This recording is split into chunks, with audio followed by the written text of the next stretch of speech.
From the creators who brought you RuPaul's Drag Race and $1 Million Listing, this is World of Wonder's Wow Report. Things that make us go wow.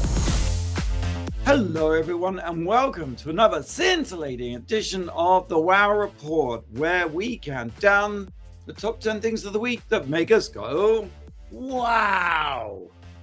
That is the dulcet tones of Tom Campbell, our Chief Creative Officer, yes, and James St. James, our Chief Creative Resident Genius.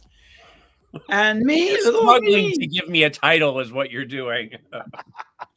Title schmeidles. And Blake. We have Blake, of course. I have lots of titles for James. This is a family show. So, starting at number 10 with the countdown, Tom. Number 10. The gossip is hot from Broadway, and the name on everybody's lips is Patti, as in Patti LuPone. Miss Patti did one of those really sprawling several-day interviews with New Yorker magazine, which I don't subscribe to because the articles are too long, but I read every word of this one. Reading the article is one thing. Reading all of the stories that the birds feed on, the internet birds feed on, is a different thing. Let me tell you the new things I learned about Patti LuPone in this recent New Yorker article, okay? First of all, she likes sherry. She started drinking it when she originated the role of Fantine in Les Mis in the West End. Okay, she likes hockey. She loves hockey players. She is a Rangers fan, and she's even dated a few. She says, it's a great spectator sport. Baseball bores the shit out of me. So slow. Football, I don't get it, except I like them in those nice tight spandex pants and dreadlocks. All right. She's also. I think you're burying the lead here. I'm giving you the things I learned. Pay attention. So the other thing I learned, which I did not know, is that she's in the new season of Just Like That on HBO Max. And I learned a lot of other things about her career's ups and downs. Stuff I did already know about her is that she's unfiltered and can easily cross over into being incredibly rude. That's what we're here for. But we knew that. Everyone's acting like Patti LuPone, clutch the pearls. You've gone too far this time, girl. She definitely crossed a line this time. All right. Have you read the article? Yes. All of it? Yes. Because girl, I'm the one who sent it to you. What are you talking about? I sent it to you in a Reddit clip, so we'd have to pay for a subscription. You know, why didn't you send it to Madonna me? A movie killer, right? She's called her box office poison. And so, you know, there's a few things, and the center of the controversy is she was performing with Mia Farrow in The Roommate, and next door, sharing a wall in the theater, was Hell's Kitchen. And like the stage manager of the Roommate said, why don't you reach out to whoever's the stage manager there and ask them if they would turn the volume down? This kind of thing happens a lot on Broadway. It's like, you know, an apartment building. She made them aware of it. They turned it down. And after that, and I'm going to say her name wrong, Keisha Lewis, who's an actress in Hell's Kitchen, who's been around since like Dreamgirls, wrote a post that sort of put Patti down for her diva behavior and for being so demanding and whatnot. And when the reporter brought this up, Patti said about Keisha, she goes, here's the problem. She calls herself a veteran. Let's find out how many Broadway shows Keisha Lewis has done, because she doesn't know what the fuck she's talking about. And then she Googled her. She goes, she's done 7. I've done 31. Don't call yourself a vet, bitch. The correct numbers, this is from the author, are actually Keisha did 10 and Patti has done 28, but who's counting? She explained the noise problem. This is not unusual on Broadway. This happens all the time. Well, then the reporter, just, you know, with a live wire on their hand, she mentioned that Audra McDonald, the Tony-decorated Broadway star, had given the video that Keisha Lewis had said against Patti LuPone. She had given it like a bunch of thumbs ups and hearts and stuff. And Patti said, exactly, that's typical of Audra. She's not a friend. And then to cap it all off and she said something like, well, what did you think of her performance in Gypsy, which we've seen, which we've applauded? And Patti, who's played Gypsy very successfully, said, stop, didn't say anything for 15 seconds and said, it's a lovely day, isn't it? lovely weather today. So, but the last thing I'll say is, does anybody have a mother who went through menopause, who spent her whole life raising children and eating crow, and now she's 78? Am I making that up? No, 78 years old, and she's speaking unfiltered, not pleasantly, not polite speak, not public speak, nothing I can even endorse, but she's speaking what's in her mind. Go, James. The problem is that she's coming for two Black actresses, two very beloved Black actresses, and people are saying that this is racist on her part, that she's a racist old bitch, is basically where people are falling on this. And yes, number one, we know that Patty's a diva, and we love our diva feuds and all of that, and we've been loving it since Betty and Joan. You know, I mean, like it's ingrained in us. But she did go a little too far this time. And in this climate, people are not willing to give her an inch on this. And it's one of those things where you can't come out in support of Patti on this one because she's in the wrong. She just is. And people are trying to take her down and cancel her for this. And I understand where you're kind of coming from, Tom, on this, because Patti meant so much to me as a young gay man. When I saw Evita, it was the first show I ever saw. I was 14 years old. I saw her, Mama Rose in Gypsy. I saw Anything Goes. Yes. Okay. Yes. I saw her. Yes, and everything. Yes. But I can love my memories of Patti and love what she meant to me without endorsing what she did now and being on her side now. Throwing the R word around, I think Patti has proven year after year, decade after decade, that she's an equal opportunity shit stirrer. I really do.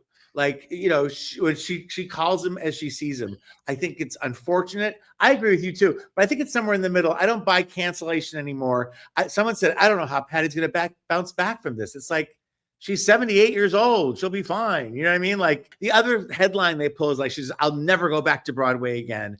And that was said in passing as she's leaving a VO session for Just Like That with Michael Patrick King, which the reporter's there. And she's like, Michael, please keep me in mind for other things. I'm through with the theater. I'm through with the theater. Yes, a 78-year-old woman who's tired of doing 8 performances a week is through with the theater. I'm just saying it sort of gets amplified in a way that puts blood in the water for people who have, what's happening. And I hate to make the comparison, but, with the guy who's in the White House and what he says and does, that's offensive. That's on record. That's a series of assaults. But no. It's apples and oranges, because what Patti said can be offensive, and what Trump says is offensive. You don't have to apologize for Patti by bringing up Trump and saying he's worse, because of course Trump is always going to be worse than everybody. I mean, that you can't. Yes, I get that, but I just think people these times me that people want to unload, so they'll unload on Patti in a way that I feel is a little heavy-handed. There's no bow to put on this, right? You just got to read the article yourself. Patti LuPone is done with Broadway, and almost everything else is the headline. I was wondering what the occasion was, but I guess just why not, right? Patti, if you have nothing good to say, come sit by me. Right. If you've got nothing good to say, let's write a New Yorker piece about it at length. So check it out. Number 9, James. Number 9. I finally saw Sinners at the theater, and I'm so glad I saw it at the theater before it went to streaming, because it is definitely a movie you need to see at the theater. The first half, it's not exactly slow, but there's a lot of character building and there's a lot of backstory. And what that backstory is that it's Mississippi, 1936. It's a small town of mostly poor Black sharecroppers, and these two brothers come back. Twin brothers, both played by Michael B. Jordan, who was so handsome. Oh my God. What's better than one Michael B. Jordan? You got 2 Michael B. Jordans, and they're citified boys. They've been in Chicago and they've been gangsters, and they come back and they're gangster duds, and they're throwing wads of money around town, and they decide that they're going to open a juke joint, and they buy a warehouse at the edge of town, and it's going to be this juke joint that they open so that the townsfolk can come and dance and drink and listen to blues. Now, that's the first half, is we're building up this story. And by the way, their names are Smoke and Stack. which is, you just have to forget the corniness of that. So Smoke and Stack are opening this juke joint.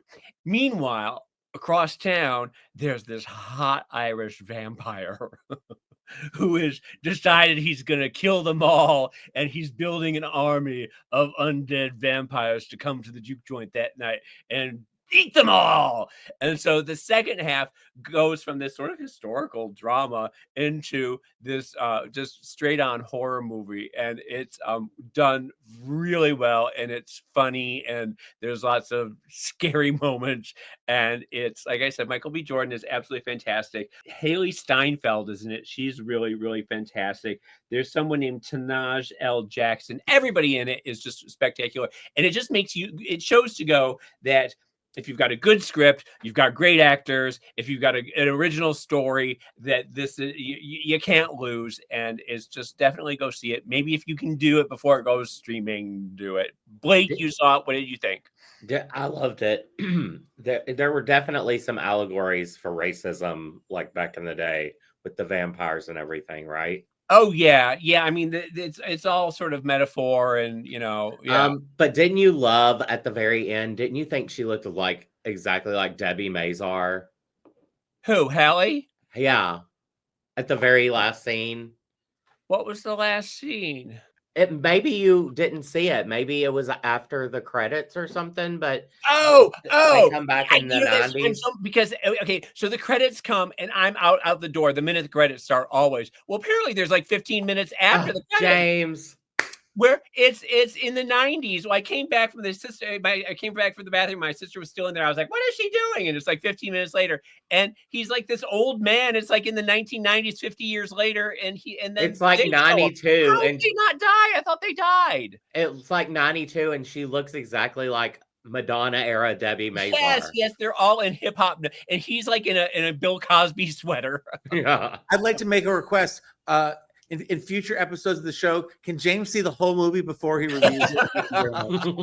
No. Because normally we talk about things we haven't seen, haven't read, seen the first episode. Yeah. Well, Sinners, right? Yes. Okay, number 8. Number 8. Mission Impossible: Dead Reckoning. Oh, James is shaking his head. Because you guys always come back from these awful Tom Cruise movies saying it's the best movie you've ever seen in your life. Go. Well, let me start here by saying it is pretty impressive. This past weekend, Memorial Day weekend, of course, broke the box office record of all time with a take of something like 541 million worldwide, domestically 328 million. Not just because of Mission Impossible. Lilo and Stitch actually played a big part in that. And in fact, the reception to Mission Impossible: Dead Reckoning has been pretty mixed, I would say. I mean, I was like shocked and awed watching it. You're an easy mark. It's almost 3 hours. What? You are such an easy mark. Tom in Top Gun, I remember, was the same way. I had some problems with Top Gun because it was about a white man saving the world. Like one white guy with a plane can do it. That's true. It's over 3 hours long. And the weird thing is the first 60, maybe 90 minutes feel interminable. It is a recap of all the things that's happened in the previous movies with generous amounts of clips from the previous films. And it's a huge amount of exposition. And they do the exposition by, where like when they read the news, they take one story that one person could read and then they go sentence. And they just ping pong back and forth to make it seem more interesting. Oh, like it's a conversation when talking about what happened. Podcast. So you've got all these characters standing around in one scene in particular. I cannot remember what it was about. It was expositional. And they were each given a line. Well, that means the blah, blah, blah. And then someone else will say, well, the blah, blah, blah will happen. And it is like an essay, but broken up and divided between Let me interrupt. For people just tuning in. Fenton thinks that the new Mission Impossible movie is 3 hours and it's great, but the first 90 minutes suck. Okay, keep going. Oh, But thank wait a you. minute, Yeah, but yeah. here's the thing, though. I've never seen one of the Mission Impossible movies. Is this the one to start with? Because they'll tell me everything I need to know. No, because the first 60 minutes is really, it's a long lift. But then the action sequences begin. And I mean, let's face it, that's what an action movie Yes, is. that's why about, you're right? there. Sure. And it is the most spectacular sequence in which Tom Cruise, of course, goes down into a nuclear submarine that has sunk an impossibly deep location under the Arctic. And he has to go in and retrieve the blah, blah, blah. But of course, by entering the submarine, which is perched on the very edge of the continental Precipice. shelf, Yes, starts dang to roll, and he's looking for this thing, and he has to go through the torpedo room. And so the sub is rolling. The Is he torpedoes holding are his breath loose. the entire time? It's what? Sorry. Is he holding his breath the entire time? Kind of, yes. I mean, he ends up having to strip off. I mean, just, it's Mission Impossible, so it's ridiculous. He ends up having to strip off his scuba diving gear. Well, this guy is at Titanic level depth, so he'd been like crushed. And he holds his breath, well, because he can't fit in the torpedo tube with his kit on. So he strips off, thank God, to his underwear in the icy waters. And is ejaculated out of the torpedo tube, makes his way to the surface in his underwear as we're sort of looking up. So this is sort of a risky business redux situation. Yeah, it's cocktail. I need some details on the underwear, please. Color. Yeah, they were black trunks. They were black trunks, and they were very form-fitting because obviously we're in icy waters, and it's just a spectacular sequence. It does actually get better because instead of just having one action sequence, the climax of the movie is, I think I counted 6 action sequences overlapping, happening simultaneously. First, they're having to defuse a nuclear bomb that's going to blow them all up. Yeah. Green wire, blue wire. Well, one of the characters has to reboot the server. I'm not going to explain why you have to reboot, but he has to reboot the server. But Tom Campbell, he has been mortally shot. So he is dying and he needs to be operated on in order to give the instructions to reboot the server. So no one has any medical expertise. Is being operated on as he's not as he's yes. They're not in a surgery. She's an assassin. Do you have any medical experience? And she says, yes, I kill people. He says, that'll do. And he makes us stab him, stick a biro in him. Meanwhile, he's like, press this button. I was going to say, did he not get blood all over the keyboard? Blood is everywhere. As if that's not enough. While that is happening, they have to lure the entity, which is some godforsaken, makes no sense, AI, evil entity that's destroying the world. And she has to download the entity from the blah, blah, blah into the thing. And within 1,000th of a second, pull it out to trap the entity in this sort of... Wait, so it's like a supernatural thing? No, it's just rubbish. That's all. It's just it's AI. Then to make it even worse, there's a biplane chase. 2 old-fashioned planes. Tom Cruise hanging off one because he needs to get the key from the villain in the other plane, plug it in order to create reboot the entity. You can tell us all 6 endings. I love it. It's so much more fun than the movie. It's spectacular. And S.A. Morales, who I haven't really clocked I in love my life. Esai. Yes. I have a friend who Yes. used to sleep with Esai in the 80s. Oh, your friend? Like what sort of a friend? Oh, female. Oh, okay. Okay, but he's very I gorgeous. saw it a different way. But okay. He was always just hot. Oh. He makes a gorgeous villain. He really does. And Tom Cruise is actually good because I guess for once he's not overacting. He just seems to be there, Yeah. I just want to know, clearly it doesn't matter to anybody, but does the plot have anything to do with the action sequences, or is it just really a very expensive video game?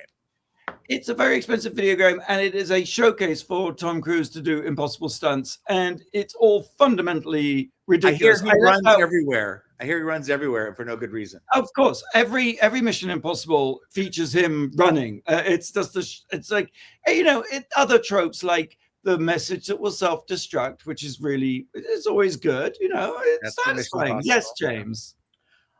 I can't look at him anymore.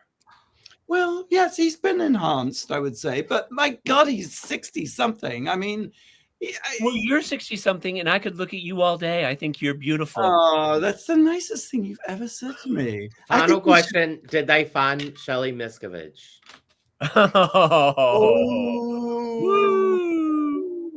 That went right over my head. We are going to take a break. Blake.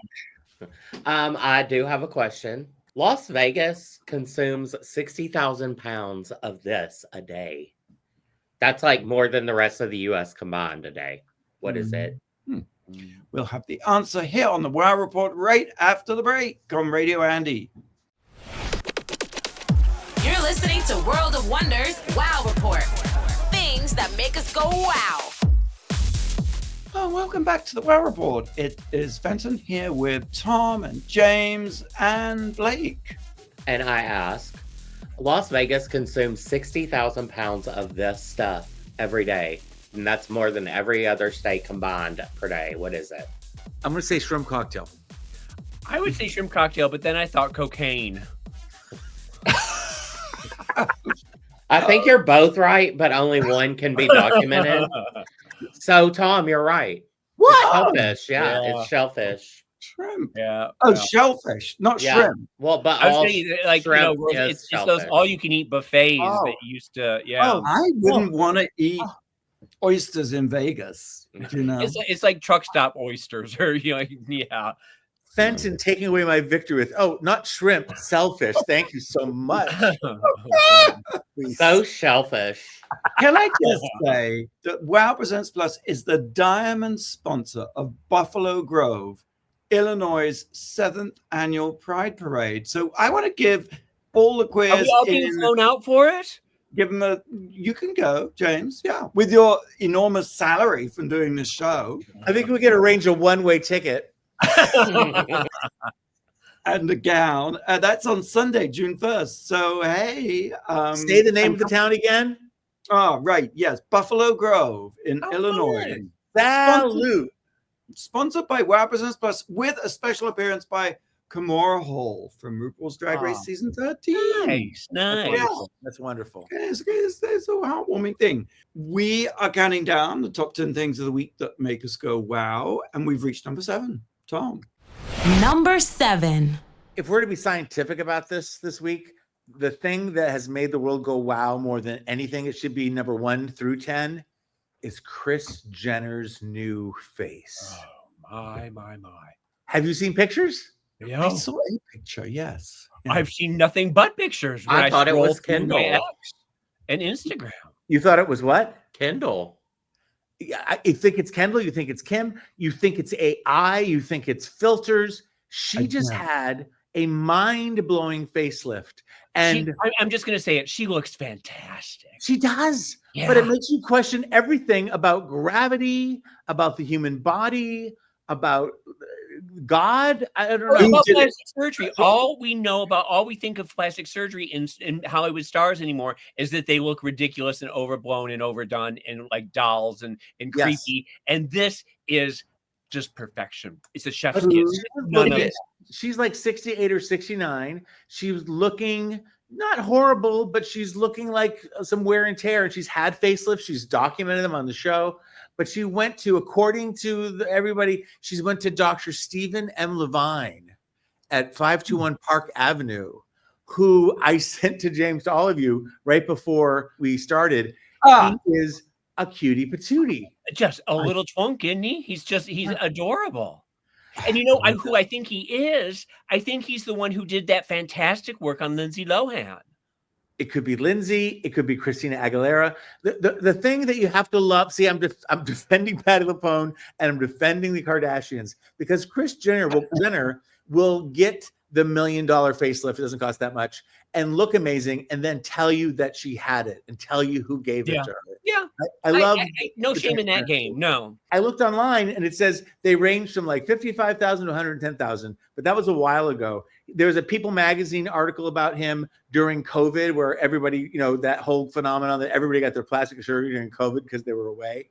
But he has people offering him double, triple of what he pays. They offer him houses. They offer him like vacation stays because his work is considered to be so natural for breast, body, and face. Now, I did deeper research about different kinds of facelifts, and I'll be damned if I can explain it to you at all. But whatever this guy does is amazing. I'll come clean. I have had very little, but I did at one point because I had sort of sunken cheeks at one point in my life, and I got droplets of silicone, doctor supervised in America, which has helped, I think, fill up my face. But everything's the face is going, the body, and I just keep thinking, well, just get used to it. And then you see Kris Jenner, and you think, holy moly. It isn't realistic looking. It's not. She doesn't look like a person. She looks like a beautiful robot. Is what she looks like. She looks like one of those fembots on Bionic Woman. She looks like the what was the Sky Vodka robot? Yeah, it's very much a cartoon, Svedka, but it's a beautifully done work. And I just, God bless her. If that's how she wants to spend her money, go for it. And she wanted the best, and she got the best. Moving on to number 6. Number 6. I watched the first part of the 2-part documentary on HBO about Pee Wee Herman, which I have to explain. The first part is very funny and very lighthearted, and it talks about his early days growing up in Sarasota, Florida, which is the circus capital of America, and it explains so much about him when when he starts talking about it, about his days at CalArts when he was really this hot hippie. It's the pictures of him are just really like, it's surprising how turned on you are by Paul Rubin. And he was on game shows. Yeah, he was on the Gong Show a lot. He won the Gong Show many times, and then he was on the Dating Game, and he won as Pee Wee Herman. That's how he introduced the character of Pee Wee Herman. He went out on the Dating Game, and she chose him. He won, which is really funny. But very early on in Fenton, this is so interesting. I think you will really appreciate this. It's mostly interviews with him, head and shoulders, right in front of the camera, and he's talking to the director who's behind the camera. And there's sort of this back and forth between them. There's a little bit of a tug of war, and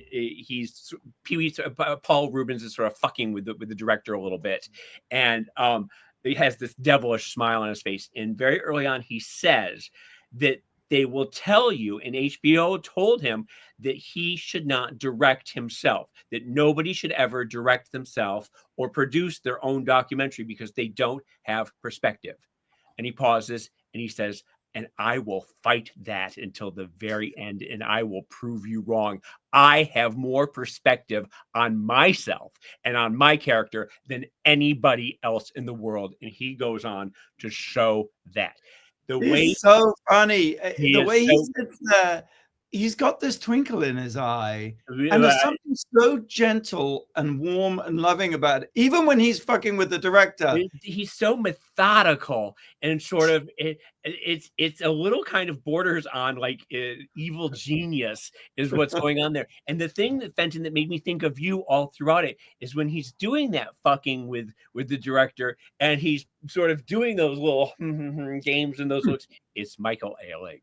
Oh my God, it reminded me of Michael so much. The whole time I felt like I was watching Michael Ehrlich channeling him through, like invading his personhood through his spirit, because and I think if Michael had channeled his madness into show business, you would have gotten There you go. Rubin. I had no idea that one of his first roles in public was as a drag queen, that he did drag. Yeah. And he said that having done drag, he realized that it's really all about just another persona, and that he could therefore do any kind of persona. It was all, in a way, he's saying you're born naked and the rest is drag. I mean, yeah. But now the second half, and Fenton, you'll correct me if I'm wrong, but it gets a little darker. the scandal in the 90s, what happened, and his friends come on and talk about, the effect that it had on him and his career, and you don't see him. And at the very end, a spoiler alert, the director gets a note saying, I will not discuss this on camera. I will not discuss my scandal on camera. And that sort of puts the kibosh on the documentary. But, and another spoiler, I'm very sorry, the day before he dies, the director gets a phone call from him, and you hear the phone call, and apparently it's just people like are sobbing, and it is one of the most heartbreaking endings you'll ever get to a documentary. I haven't watched part 2, and so maybe next week we can talk about part 2. Yeah, I think sometimes these things they sit with you and you want to talk more about them. Yeah, which leads us, I think, into the next topic. It does, as it happens. It's time for number 5, which is number 5. Let's talk about Barry Diller's book. I promise you. Dear God in heaven. This is the 6th week in a row. We get so little comments on our videos on YouTube, but there's been 10 no more Barry Diller talk. Is he sponsoring us? Yes. Because I'm not getting anything for that. To borrow from Mission Impossible, this is the final reckoning. I actually read the book, not because of the gay stuff, which I know what you were saying earlier, Tom, that's the press picks up on what it's going to pick up on. But the book itself is actually about a lot of other things. And I was really interested in how do moguls mogul? How did he do it? How did he invent movie of the week? Which actually, funnily enough, is not that interesting a story. But then he went on, of course, to invent miniseries, which is also a bold claim, but maybe he did. But the funny thing is reading the book, all the praise that Barry Diller rightfully earns, what were some of these movies of the week? Women in Chains, or Seven in Darkness, which was 7 blind people crash on a plane into a hillside and have to find their way. Oh my God, that sounds brilliant. It kind of does, right? But it's like the original Bird Box. But the sort of the grandeur that Barry, and this is where I have to defer to Tom's expertise, because when he then went from that to heading Paramount, Paramount was in the doldrums, right? And I mean, his first movie was Tonton, the Dog Who Saved Hollywood, which I loved. Oh my God. It's all silent movie stars. They brought them back out of retirement for the first time in 40 years. And then he did Airplane, which kind of genius, right? Also The Big Bus, which is one of my favorite 70s disaster movies. Of course, don't want to bury the headline, The Godfather, Marathon Man, right? Okay. And of course, Saturday Night Fever is the definitive movie, right, that broke John Travolta. I mean, there was he talks about in the book that a lot of people didn't want John Travolta, and that it's by implication Barry Diller was like, yeah, he's a TV star, but he's great, so he made the right choice. Then along came Grease, and Barry Diller was like, this movie is so awful. Apparently Robert Evans saw it, said, you've just got to just throw it away, bury it, never let it see the light of day. The shots didn't match. The green grass was brown. I don't know, some kind of shit show. But then it comes out and it's a huge hit. The point is, I guess, that whether it's movies of the week or these incredible movies, no one really knows what's going to hit and what's not. And I think he says somewhere that someone told him, well, 50, one director told him that had he done all the movies he turned down, as opposed to doing the movies that he did, the net result would probably be the same. I've heard that very much. My first boyfriend, Tom Perry, was an executive at Paramount during that time under Barry Diller. He worked on Airplane. He worked on Grease. And he great stories about, movie. He said Flashdance. I forget the woman who the executive, this really powerful woman whose name escapes me. They went to a screening of Flashdance at Paramount, and she left and she threw up because she was like, oh my God, this is the worst movie ever. But it was on the cusp of MTV. Remember what a huge phenomenon Flashdance was, because it told stories in a visual way. Right. So it's always fascinating to look back. The book is a bit short. I mean, it's a lot of business detail. It's a bit short on sort of juicy stories, although he does tell a story, which I don't believe to be true, of how he was with Diane in Paris having lobster bisque, and Yves Saint Laurent walked in and he stood up and threw up all over him. I just don't think that's... You don't forget that. You don't forget that. Right. He also says, and I think this is true because there's a picture, that he tried to stop the Diana Ross concert when it was raining and was trying to get her off stage. Absolutely. That's the famous moment. He's in a white shirt and it's wet, and she's trying to sing and try to keep it all together. And it's a thing that Rue and I have as a short thing, because he comes up to her and she takes the mic away, and then he says something in her ear. She goes, "The information is we need you all to leave the park slowly," and she would listen. Yeah. So with Rue, our short term for when I have to get his attention is, RuPaul, the information is... He is a bit Zeligian in the sense that he was there, and then he was at the Olympics, the 1972 Olympics, with the kidnapping. And this is a funny detail. He's been with Diane twice now. So the first time they had Mad True Love, and she went off with Richard Gere or something. But he talks about the breakup, and he says they were on a boat somewhere luxurious, and Diane was reading Future Shock, underlining passages with a fountain pen in turquoise ink that I found incredibly irritating. Like, in a book that's sparse on intimate detail, I was like, wow, that's really... Would that irritate you if I was underlining something in a fountain pen with turquoise ink? The turquoise ink thing just throw me. Or was it Future Shock that she was reading Future Shock? It's so bonkers. And there are, I will stop in a second, but there are a few really interesting takeaways. And he admits he hasn't done as much he should have done. Of course, he did the High Line, Little Island. I mean, I don't know. I get tired of these people who have a resume that's like 2 miles long at the end, saying, I didn't do. Please stop with the false modesty. Claim your flowers. We should take a break. Blake, can you name the 5 states that have hosted the Olympics? We'll have the answer right after the break here on the Wow Report. You're listening to World of Wonders Wow Report. Things that make us go wow. Welcome back to the Wow Report. Thank you. A question. Can you name the 5 states that have hosted the Olympics? Well, there was California, Los Angeles, New York, Utah, Georgia, and I'm going to say Colorado because we're running out of time. Missouri. Wow. That was in 1904. I missed that one. They did both the Winter and the Summer Olympics in St. Louis, because remember, they used to be in one year. We are counting down the top 10 things of the week that make us go wow. Number 4, Tom. Number 4. I was going to talk about how disappointed the AMAs were this year. That aired on CBS for the first time, with the exception of J-Lo's tremendous, 19-minute long dancing medley of hits where she kissed a man and she kissed a woman.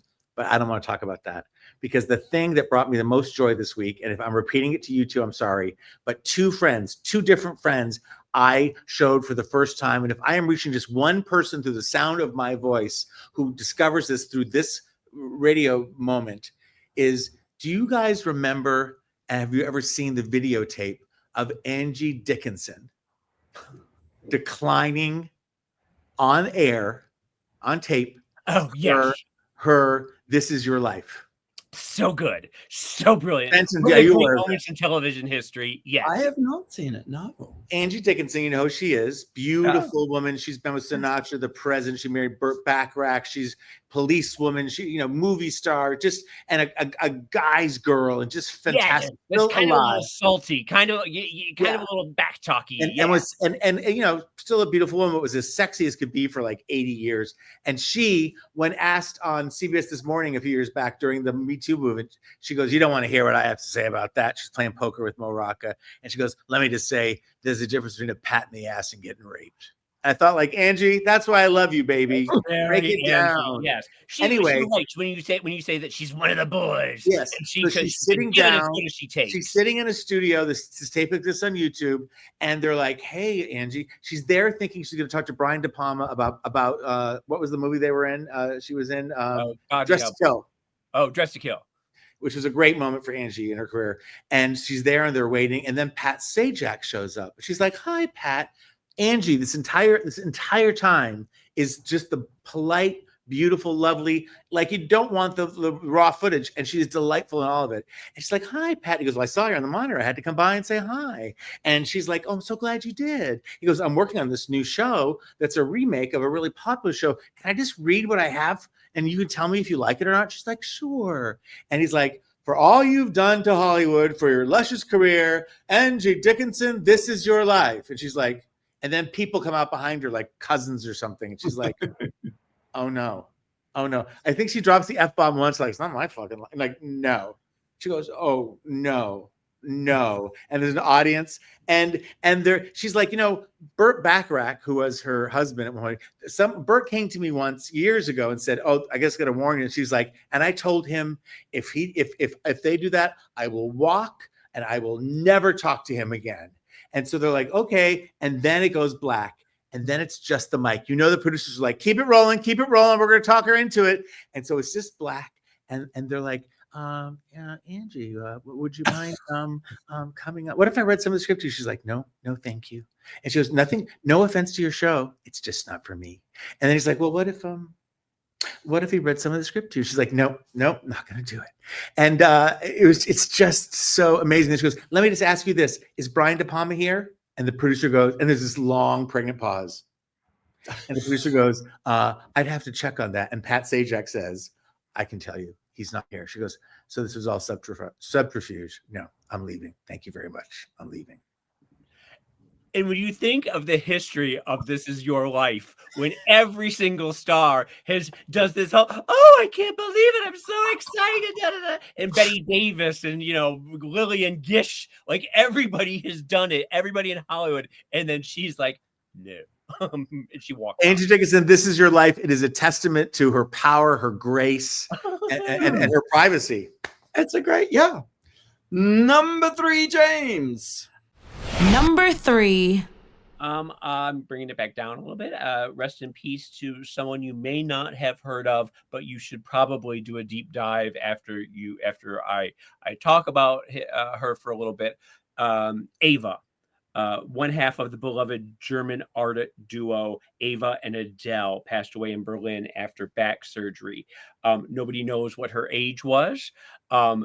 She and her partner Adele, who was a man, were art world stars, and she and he dressed in identical outfits. They were both bald and dressed in identical frilly little dresses and went everywhere together. And it made them seem more like twins than romantic partners. According to Art News, their twinness, carefully constructed and documented in photographic self-portraits, feeds their ambiguity, presenting themselves as a single entity in two bodies. They erase the notion of individuality and duality to propose a fascinating single unit. Their performance was meant to disturb the gender binary. And she told The Guardian in 2011, "Because we have female forenames, both of us, Eva and Adele, the female dominates. We wear ultra feminine clothing, never trousers, always heels. That's very important. But we have phallic shaped heads to balance it out." If you've ever seen pictures from Art Basel in Miami, they are the uncontested stars wherever they went in, a lot of times in Miami. I'm sure were they like Gilbert and George? I mean, what did they make? Like themselves. They were performance. Am I being bourgeois? I'm being bourgeois. Yes. What did they their make? Their life was their performance. And they were. If you look at them, you will see that they are walking art. That nice. It's a man and a woman who have essentially look exactly the same. She's bald, he's in a dress, she's in the identity, and it's just their appearance was caused an uproar wherever they went.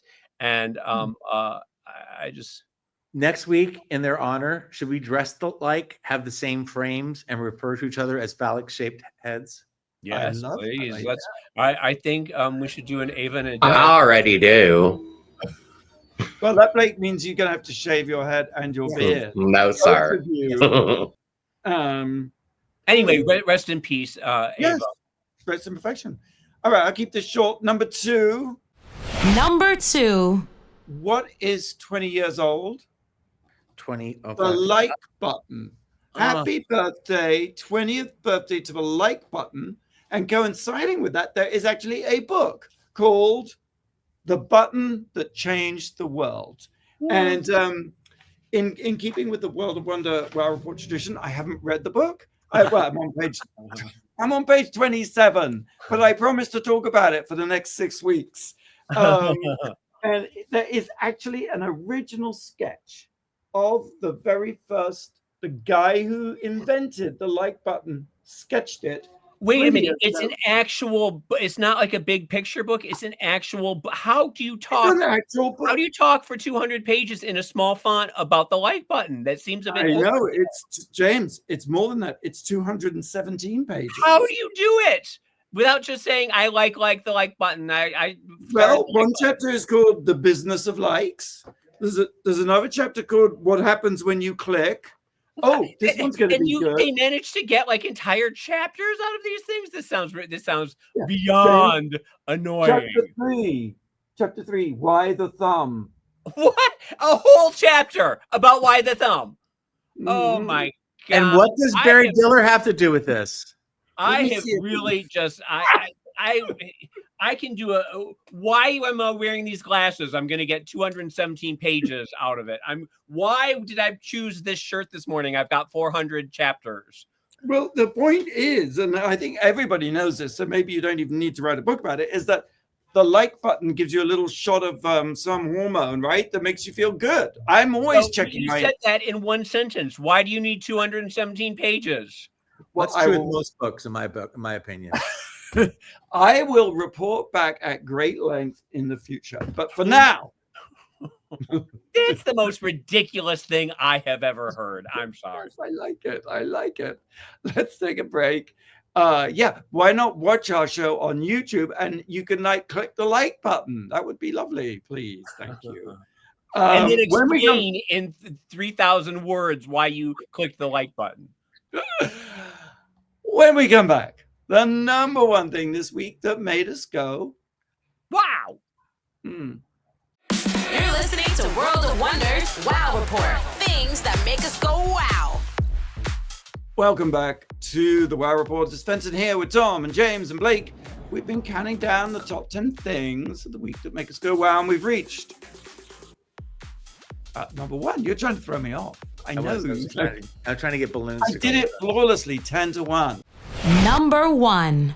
Well, I don't really want to talk about the Chrysler pardon because it's ridiculous. But have y'all seen who is super pissed about it?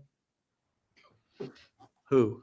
Joe Exotic, the Tiger King himself. Oh, he is throwing a fit that he's not the person that is. So just to back up, just to give a little context here, Trump went pardon crazy again this week, and he pardoned, in addition to the Chrisleys, he pardoned someone whose mother just donated to the Bitcoin or to his meme coin, and she gave $1 million. And so he pardoned her son.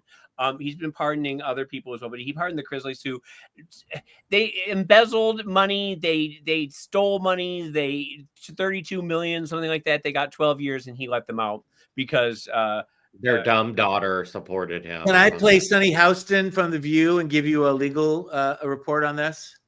Yeah. According to the federal courts, the pardon power of the president is intended as a tool for justice and mercy, an act of grace, and to further the public welfare. The president who exercises that power as the elected representative of the people must always exercise it in public interest. So I don't know whose interest that's in, but that's that on that. I didn't know that you could just pardon anyone anytime. I thought They have it was to be just federal. It on has to your be way federal. out the door. No, right? it's federal, baby. No, but it used to happen at the end of a president's term. Right. He uses it every day, every third day, like a lottery winning ticket. Exactly. It's part of the he floods the gates of reason, and then we just all talk about it and laugh about it, and it's disgusting. And I hope ACLU and the courts and the people. The courts are all in his back pocket. No, there's some progress. There's some progress, but that's not what we're here to talk about.